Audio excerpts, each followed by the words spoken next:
Сәлем достар, менің каналыма қош келдіңіздер. Бүгін сіздермен өте ерекше салат, қазіргі таңда хит салаттардың бірін жасайтын боламыз.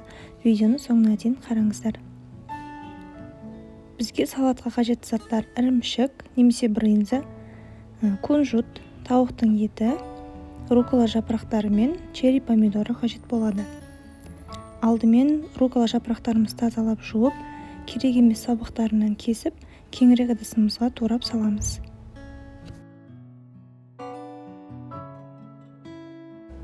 Келесі бізде ірімшікті видеода көрсетілгендей 4 бұрышты етіп турап шығамыз. Бұл жерде ірімшік менде брынзаның орнына фета ірімшігін қолдансаңыздар болады. Және де черри помидорларын 2-3 бөлікке бөліп салатымызға қосамыз.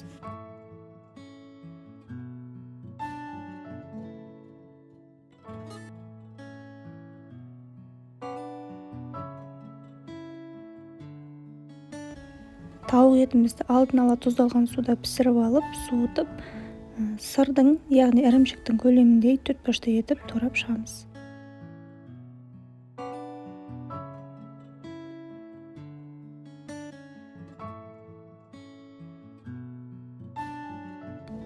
Салаттың соусын, яғни заправкасын жасаймыз.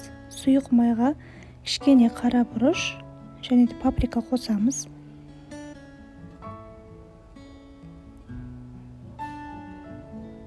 Шым-шым тұз қосамыз. Және де 1 ас қасық бальзамический соус қосамыз. Барлығын жақсылап араластырып, салатымызға қосамыз. Біздің жасаған заправкамыз салаттың барлық жағына тиіп шығу үшін салатымызды жақсылап араластырамыз.